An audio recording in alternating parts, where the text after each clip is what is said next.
سلام اور آداب۔ امید ہے آپ سب خیریت سے ہوں گے۔ گزشتہ کچھ ویلاگ سے ہم گفتگو کر رہے تھے امام علی مقام حضرت امام حسین علیہ السلام کا یزید کے خلاف جو اقدام تھا، اور انہوں نے اس ظالم حکمران کے خلاف جو قیام فرمایا تھا اور جو خروج کیا تھا، اس کی روشنی میں ہم یہ بات کرنے جا رہے تھے کہ ان کے بعد مسلمانوں میں ظالم حکمران کے خلاف خروج کے حوالے سے کیا نقطہ نظر ہے، اور امام حسین کے اس اقدام کو بنیاد بنا کر ایک عادل اور انصاف پر مبنی اسلامی حکومت کے قیام پر استدلال، اور اس پر اہل خلافت اور اہل امامت دونوں کا نقطہ نظر اور دونوں کے علماء کی آراء آپ کے سامنے پیش کرنے کی ہم کوشش کریں گے۔ ابھی تک جو گفتگو ہماری ہوئی ہے وہ تھا خروج علی الحاکم کا مسئلہ، یعنی جب کوئی شخص حکمران بن جائے اور حکمران بننے کے بعد اگر وہ حکمرانی کے بنیادی شرائط اپنے اس سے وہ کھو دے اور وہ حکمرانی کا اہل نہ رہے، تو پھر اس شخص کو معزول کرنے کا مسئلہ، اور اس کو معزول کرنا اور کرنے کے لیے جو اس کے خلاف خروج کیا جاتا ہے، اس کے خلاف قیام کیا جاتا ہے، اس حوالے سے ہم نے بہت تفصیل سے بات کی اور اہل سنت کا نقطہ نظر بھی آپ کے سامنے رکھنے کی کوشش کی، معتزلہ، خوارج اور زیدیہ کا موقف بھی، اور اس کے ساتھ ساتھ اثنا عشری امامیہ کا نقطہ نظر بھی۔ اور یہ بھی میں نے آپ کو مختصراً بتایا تھا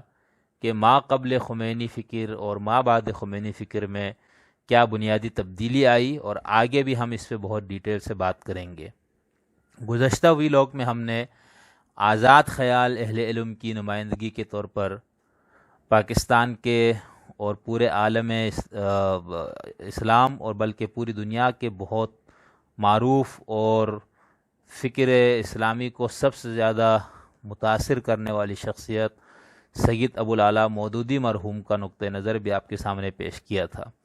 یہ بحث اس تناظر میں ہے، اب تو چونکہ ہم عام طور پر جمہوری ممالک میں رہتے ہیں، یہاں پر الیکشن اور ووٹ کے ذریعے حکمران تبدیل کیا جاتا ہے ایک محدود مدت کے بعد۔ پہلے ایسا نہیں تھا، اور اب بھی جہاں پر ڈکٹیٹر، چاہے وہ مذہبی ڈکٹیٹرشپ ہو یا شہنشاہیت پر مبنی ڈکٹیٹرشپ ہو یا فوجی آمریت ہو، اور اس طرح کے ممالک میں آج بھی یہی مسئلہ ہے کہ حکمران کو کس طرح سے ہٹایا جائے، تو انسانوں نے طویل سفر طے کرنے کے بعد اس کا ایک پرامن اور مہذب طریقہ دریافت کیا تھا، وہ تھا برچھی کے بجائے پرچی کا تصور۔ لیکن جس دور کی ہم بات کر رہے ہیں اس دور میں ایسا نہیں تھا، وہاں پر یا تو حکمران اپنے آپ کو خود ہی معزول کر دے، مستعفی ہو جائے، اور یہ ہوتا نہیں تھا عام طور پر، یا پھر اس کو کوئی ایسی بیماری لاحق ہو جائے جس کے بعد وہ اس کے اہل نہ رہے، یا پھر یہ ہے کہ اس کو اسرائیل آ کے ہی اس کو اٹھا لے، ورنہ تو اس کو ہٹانے کا کوئی اور طریقہ نہیں تھا۔ تو جو آخری طریقہ بچتا تھا وہ یہی تھا کہ آپ کوئی طاقت جمع کر کے اس کے خلاف اٹھ کھڑے ہوں اور بزور طاقت اس کو وہاں سے کرسی سے ہٹا دیا جائے۔ تو ہم ابھی آگے بات کریں گے کہ حضرت امام حسین علیہ الصلوۃ والسلام کا یہ جو اقدام تھا وہ کس حد تک اس خروج کے فقہی تناظر میں جو ہم خروج پہ بحث کرتے وہ اس پہ کتنا اترتا بھی ہے یا نہیں، اس کو خروج میں شمار کیا جاتا ہے یا نہیں، اور اہل تشیع کا خاص طور پر اس کا کیا موقف رہا ہے اور اب کیا موقف ہے، اس پہ ہم تفصیل سے بات کریں گے۔ تو ہم اس تناظر میں ساری ہماری گفتگو چل رہی تھی اور ہم نے مسئلہ خروج پر بہت تفصیل سے بات کی تھی۔ اب ہم چونکہ حضرت امام حسین کی طرف بڑھ رہے ہیں تو اس سے پہلے میں نے ضروری سمجھا کہ خود حضرت امام حسین علیہ السلام نے جس حکمران کے خلاف قیام فرمایا تھا، اس حکمران کا یعنی یزید جس کو کہا جاتا ہے، اس کی شخصیت کس قسم کی تھی، اس پہ ہم تھوڑی سی بات کریں گے۔ تو سب سے پہلے میں آپ کو یہ بتا دوں کہ جمہور امت کا چاہے اس کا تعلق کسی بھی مسلمانوں کے مشہور مسالک میں سے کسی بھی مسلک سے ہو، جمہور کا نقطہ نظر تو بالکل واضح ہے، اور کچھ آپ میں سے دوست کہیں گے کہ یزید کی شخصیت پہ گفتگو کرنے کی ضرورت کیوں ہے؟ اس کی ضرورت اس لیے ہے کہ جمہور سے ہٹ کے کچھ لوگوں کا نقطہ نظر اس پہ اور بھی ہے، جس میں ایک نقطہ نظر کے مطابق تو یزید کو ایک عادل اور جائز اور ایک انصاف پسند حکمران کے طور پر پیش کیا گیا ہے۔ اس لیے ضروری سمجھا کہ میں اس پہ تھوڑی سی بات کروں کہ خود یزید کی شخصیت کس طرح کی تھی۔ تو اس پہ ایک تو یہ نقطہ نظر اس کے ماننے والے ہے کہ وہ عادل اور صحیح حکمران تھا، اور اس کے ماننے والے آٹے میں نمک کے برابر ہے۔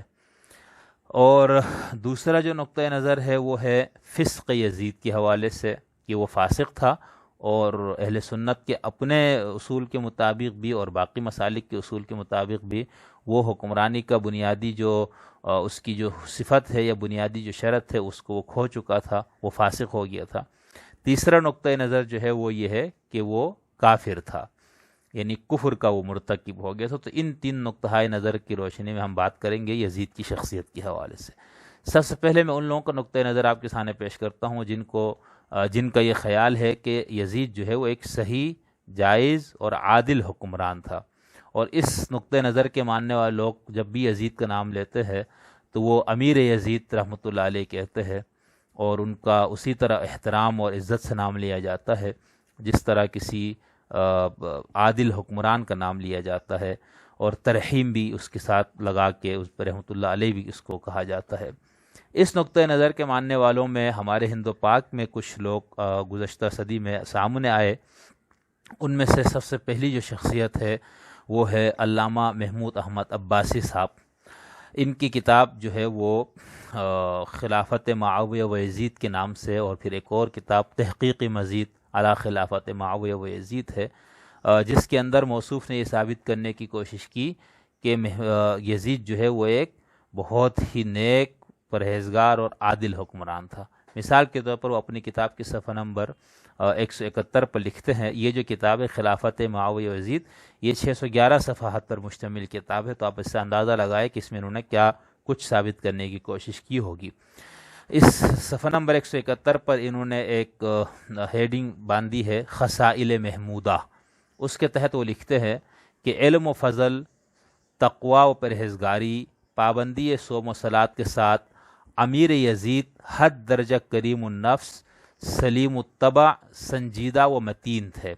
ایک عیسائی رومی مورخ نے ان کی سیرت کے بارے میں ان کے ہم عصر کا بیان ان الفاظ میں لکھا۔ پھر اس کا انہوں نے ایک حوالہ دیا ہے، اور پھر ابن کثیر کی کتاب سے بھی انہوں نے مزید ایک حوالہ دیا ہے کہ وہاں پر یہ بات لکھی ہوئی ہے یزید کی عدالت اور ان کی نیک اور پرہیزگاری کے بارے میں۔ اس کا صفحہ نمبر 172 پہ لکھتے ہیں حکمرانی کا مطمح نظر، یعنی یزید حکمران کیوں بنا تھا، کس وہ تصور حکمرانی ان کا کیا تھا۔ لکھتے ہیں حکمرانی و فرما روائی سے مطلب و مقصد امیر یزید، آگے انہوں نے رحمۃ اللہ علیہ لکھا ہوا، میں وہ نہیں بول رہا ہوں، ہر جگہ جہاں یزید کا نام آتا ہے لکھا ہے کہ حکمرانی و فرما روائی سے مطلب و مقصد امیر یزید کے نزدیک خدمت خلق تھا، اور اس خدمت خلق کا آئیڈیل و مطمح نظر امیر المومنین حضرت عمر فاروق کی عادلانہ صالح حکومت و سیاست تھی۔ ایک مرتبہ امیر المومنین معاویہ رضی اللہ نے یزید سے دریافت کیا کہ تم کس طرح عمل کرو گے اگر تمہیں والی بنا دیا جائے۔ یزید کے جواب کو علامہ ابن کثیر نے مع حضرت معاویہ کے کلمات کے ان الفاظ میں نقل کیا ہے۔ تو یہ ہے محمود احمد عباسی صاحب، اور پھر جب ان کی یہ کتاب سامنے آئی تو اس کا جو شدید رد عمل وہ آیا سب سے پہلے اہل سنت ہی کی طرف سے، اور پھر اہل سنت کی بہت بڑی شخصیات نے ان کو جواب لکھا۔ محمود عباسی صاحب یہ خود امروہہ کے تھے، اور پھر وہاں سے جب یہ پاکستان آئے تو یہ کراچی میں رہے، اور یہیں پر ان کی وفات ہوئی ہے۔ یہ بہت متنازعہ کتاب ہے، اور اس سے پابندی بھی لگی تھی بیچ میں، اب دوبارہ یہ شائع ہو رہی ہے۔ تو یہ ہے ان کا نقطہ نظر کہ وہ ایک عادل، نیک اور صالح حکمران تھا۔ اسی طرح ایک اور شخصیت ہے صلاح الدین یوسف صاحب، انہوں نے یزید کے اوپر ایک کتاب لکھی ہے یزید بن معاویہ پر الزامات کا تحقیقی جائزہ۔ یہ 913 صفحات پر مشتمل کتاب ہے۔ یہ محمود عباسی صاحب کا تعلق جو ہے وہ مجھے نہیں وہ ہوا کہ یہ کس مسلک سے ہے. بہرحال یہ اہل سنت والجماعت سے ہی ان کا تعلق تھا، لیکن اس موقف کی وجہ سے بہت زیادہ متنازع ہو گئے. لیکن صلاح الدین یوسف صاحب ان کا جو تعلق ہے وہ سلفی مکتب فکر سے ہے. اور اب سلفی مکتب فکر کا مسئلہ یہ ہے کہ یہ لوگ ایک تو اپنے آپ کو کسی خاص امام اور کسی خاص مجتہد کی تقلید میں نہیں سمجھتے. ان کا خیال یہ ہے کہ تقلید جو ہے یہ شرک ہے اور حرام ہے، اس لیے وہ کہتے ہیں ہم کسی کی تقلید نہیں کرتے. اس لیے یہ امت کے جو بڑے نامور ائمہ کرام گزرے ہیں ان میں سے یہ اپنے آپ کو کسی کی طرح منسوب کرنا روادار نہیں سمجھتے. دوسرا، سلفیوں کو عام طور پر اہل سنت والجماعت کے اندر شمار نہیں کیا گیا. ایک تو اس لیے کہ انہوں نے کسی جو اہل سنت کا اطلاق جن جن گروہوں پر ہوتا ہے، مثال کے طور پر فقہ کے 4 مذاہب ہے جن پہ اہل سنت کا اطلاق ہوتا ہے، اسی طرح علم کلام کے جو مسالک ہے اس میں بھی تقریباً 4 ہے، یعنی عام طور پر کتابوں میں 3 نام یا کچھ میں 4 بھی لکھا ہوا ہے. تو ایک تو اشاعرہ، دوسرا ماتریدیہ، اور تیسرا جو ہے وہ حنبلی مسلک جو کہ فقہی بھی ہے اور کلامی بھی ہے، اور محدثین کا مسلک جو کہ احمد بن حنبل ہی والا ہے. تو اس میں جب شیخ ابن تیمیہ نے اپنے امام سے جو کہ وہ حنبلی المسلک تھے ان سے انہوں نے اس تقلید کے معاملے میں بغاوت کا اعلان کیا، اور اس کے بعد وہ خود مجتہد مطلق بن گئے. تو جو سلفی ہمارے ہاں آج موجود ہے وہ اپنی نسبت زیادہ تر شیخ ابن تیمیہ کی طرف کرتے ہیں اور بہت زیادہ ان کا مقام ان کے ہاں ہے. لیکن اس کے باوجود وہ ابن تیمیہ کو بقول ان کے اپنے، ان کا نقطہ نظر میں آپ کو بتا رہا ہوں، وہ کہتا ہے ہم ابن تیمیہ کو بھی اس طرح سے اپنا مقتدی اور پیشوا نہیں مانتا جس طرح باقی فقہی مسالک اپنے اماموں کو مانتے.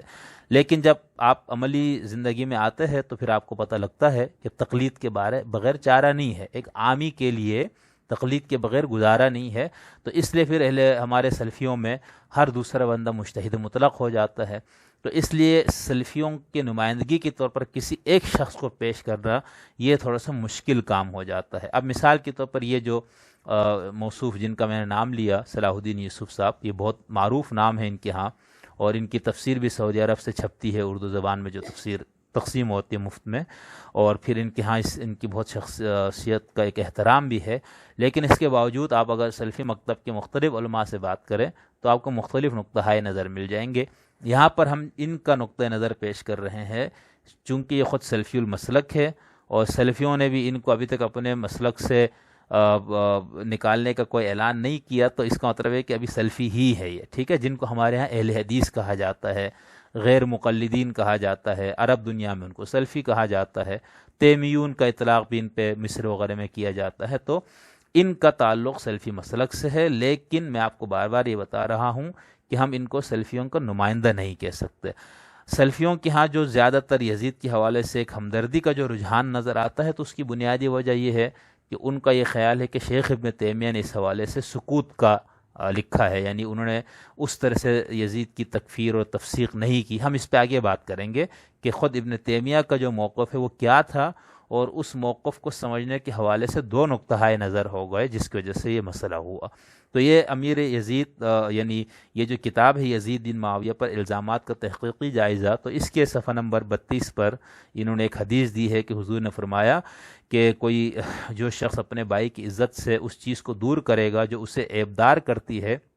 اللہ تعالیٰ قیامت کے دن اس کے چہرے سے جہنم کی آگ کو دور کر دے گا. اس روایت کو لکھنے کا یہ بتانا ہی چاہ رہا ہے، اس کے جو ہیڈنگ انہوں نے رکھی اپنے اس کتاب کے صفحہ نمبر 32 پر، وہ ہے امیر یزید بن معاویہ کا دفاع کیوں. تو وہ جب بتا رہا ہے کہ ہم کیوں دفاع کر رہے ہیں، یہ لکھتے ہیں کہ امیر یزید بن معاویہ تابعین میں سے ہیں، بلکہ صحابی رسول امیر معاویہ رضی اللہ عنہ کے بیٹے ہیں، اور ان پر بھی جھوٹے مکار اور سبائی درندوں نے بہت سارے الزام لگائے ہیں اور ان کی عزت پر بہت حملہ کیا ہے. اس لیے ان کا دفاع کرنا بھی پیش کردہ حدیث پر عمل کرنے میں شامل ہے. ایک حدیث سے امیر یزید بن معاویہ سے متعلق جنت و مغفرت کی بشارت معلوم ہوتی ہے. صحابہ میں عبداللہ بن عباس نے انہیں نیک و صالح شخص کہا ہے. اسی طرح حسین رضی اللہ تعالی عنہ نے انہیں امیر المومنین کہا ہے. تابعین میں سے محمد بن الحنفیہ رحمۃ اللہ علیہ نے انہیں عبادت گزار، خیر کا متلاشی، سنت کا پاسدار اور علم دین کا شیدائی کہا ہے. اس کے برخلاف یزید کی مذمت میں جو باتیں کہی جاتی ہے ان میں سے ایک بھی خیر القرون کے حوالے سے ثابت نہیں ہے، اور صدیوں بعد پیدا ہونے والے بعض اہل علم کی شاذ آراء اور غیر تحقیقی تبصرے بے دلیل ہونے کے سبب غیر مسموع ہے، یعنی کہتے ہیں اس باتیں سننے کے بھی قابل نہیں ہے۔ اس کے بعد انہوں نے بہت تفصیل کے ساتھ اس پوری کتاب میں یزید پہ لگنے والے الزامات کا جواب دینے کی کوشش کی ہے، اور آگے صفحہ نمبر 588 پر انہوں نے یزید کی بہت ساری خوبیوں اور نیکوکاریوں کا تذکرہ کیا ہے۔ اسی طرح ہندوستان کے ایک اور شخصیت جناب حبیب الرحمن الاعظمی صاحب، یہ بہت معروف نام ہے، انہوں نے ایک کتاب لکھی جو کہ مولانا طیب صاحب کی کتاب کے جواب میں جو انہوں نے کتاب لکھی تھی، اپنا محمود عباسی صاحب کے رد میں ایک کتاب لکھی تھی جس کا عنوان تھا کہ یعنی کہ شہید کربلا اور یزید۔ اس کتاب کا جواب لکھا ہے حبیب الرحمن الاعظمی صاحب نے، ان کے نام کے ساتھ لکھا ہوا ان کی کتاب کی ٹائٹل پر، محدث کبیر محقق جلیل حضرت مولانا ابو المعصر حبیب الرحمن الاعظمی۔ ان کا بھی یہی خیال ہے یزید سے متعلق، لیکن یہ محمود عباسی اور یہ ہمارے جو صلاح الدین یوسف صاحب وغیرہ سے ان کا جو انداز ہے وہ تھوڑا سا کم ہے یزید کی خوبیوں کو بیان کرنے میں، لیکن ان کا یہی خیال ہے کہ یزید جو ہے وہ اس طرح سے ایک فاسق یا بدکردار یا ظالم یا ایسا کافر شخص نہیں تھا جس طرح ان کو تاریخ میں بیان کیا گیا ہے۔ اپنی کتاب کے صفحہ نمبر 41 پر انہوں نے لکھا ہے، اس کتاب کا نام ہے تبصرہ بر شہید کربلا و یزید، ٹھیک ہے، میں یہ شہید کربلا و یزید کا حوالہ میں آپ کو اگلے ویلوگ میں دوں گا۔ تو اس کتاب کا جواب لکھتے ہوئے مولانا صاحب نے بہت کوشش کی ہے کہ مولانا طیب صاحب کو جواب دیا جائے، تو آگے ایک جگہ انہوں نے لکھا ہے صفحہ نمبر 41 پر، اس طویل گفتگو کا حاصل یہ ہے کہ اس وقت تک یزید کے فسق کی کوئی تاریخی شہادت نہیں ملتی، نہ اس کی شہادت ملتی کہ حضرت حسین رضی اللہ تعالیٰ عنہ اس کے فسق کے خلاف علم جہاد بلند کرنے نکلے تھے، بلکہ جیسا کہ پہلے بتایا جا چکا ہے کہ وہ اپنے کو یزید سے افضل اور اس سے زیادہ اپنے کو مستحق خلافت سمجھتے تھے، اور اس میں کوئی شبہ نہیں کہ جہاں تک علم و فضل، شرف صحبت تو علاقہ ابنیت رسول اور تقوی و طہارت کا تعلق ہے، یزید آپ کی جوتیوں کے تسمہ کے برابر نہیں تھا، اس لیے آپ اپنے مقابل میں اس کو حقدار خلافت نہیں سمجھتے تھے۔ تو ان کا یہ خیال ہے کہ امام حسین نے جو ان کے خلاف اقدام کیا، میں اس پہ ایک اور ویلوگ بھی کروں گا کہ امام حسین نے جو اقدام کیا ہے اس کے حوالے سے یہ دو نقطہ نظر کس طرح سے موجود ہے کہ ان کا یہ اقدام اپنی نسلی تفوق کی بنیاد پر تھا یا یزید کی شخصیت اور اس کے پالیسیوں کی وجہ سے، ٹھیک ہے۔ اسی طرح انہوں نے حبیب الرحمن الاعظمی صاحب نے اپنی کتاب کے صفحہ نمبر 108 پر آخری صفحے پر خلاصہ مباحث کے نام سے انہوں نے جو عنوان سے جو اس کا خلاصہ لکھا، اس میں سے 2-4 لائنیں میں آپ کو سنا دیتا ہوں۔ انہوں نے لکھا ہے،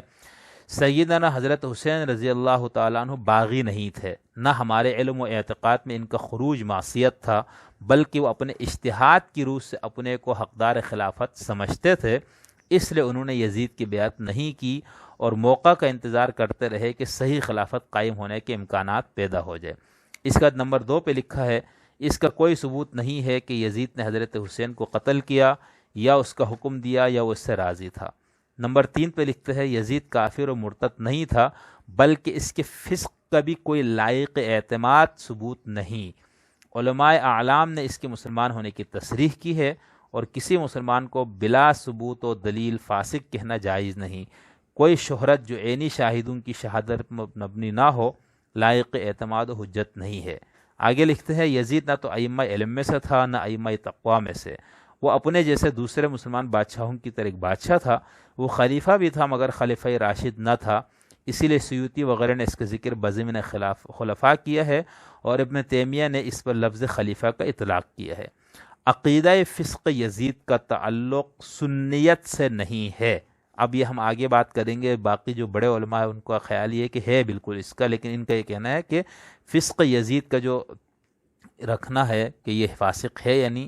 اس کا تعلق عقیدے سے نہیں ہے، سنیت کے عقیدے سے، نہ اثباتاً نہ نفیاً، بلکہ اس کی حیثیت محض ایک علمی تحقیق کی ہے۔ اگر کسی عالم کے نزدیک شرعی قواعد کے ماتحت اس کا فسق ثابت ہو اور وہ اس کو فاسق مانتا ہو تو وہ بھی سنی ہے، اور کسی عالم کے نزدیک ان قواعد کی روح سے اس کا فقہ ثابت نہ ہوتا ہو، اس لیے وہ اس کو فاسق نہ مانتا ہو، تو وہ بھی سنی ہے۔ تو یہ صفحہ نمبر 108 اور 109 پہ انہوں نے خلاصے میں یہ باتیں بیان کی۔ تو آج کے ویلوگ میں نے آپ کو صرف یہ بتانے کی کوشش کی کہ یزید کے حوالے سے ایک نقطہ نظر یہ ہے کہ وہ حاکم، اس مسلمان حکمران تھا، عادل بھی تھا، نیکوکار بھی تھا، اور بالکل ایک درست مفہوم میں وہ خلیفہ تھا۔ اب اس کے بعد ہم اگلی ویلوگ میں دوسرا نقطہ نظر بیان کریں گے جو فسق یزید کے حوالے سے ہے۔ امید ہے میں آپ کو ان لوگوں کا موقف پہنچانے میں میں کامیاب ہوا ہوں جن کا جو یزید کی حامی ہے یا اس کو ٹھیک سمجھتے ہیں۔ بہت شکریہ۔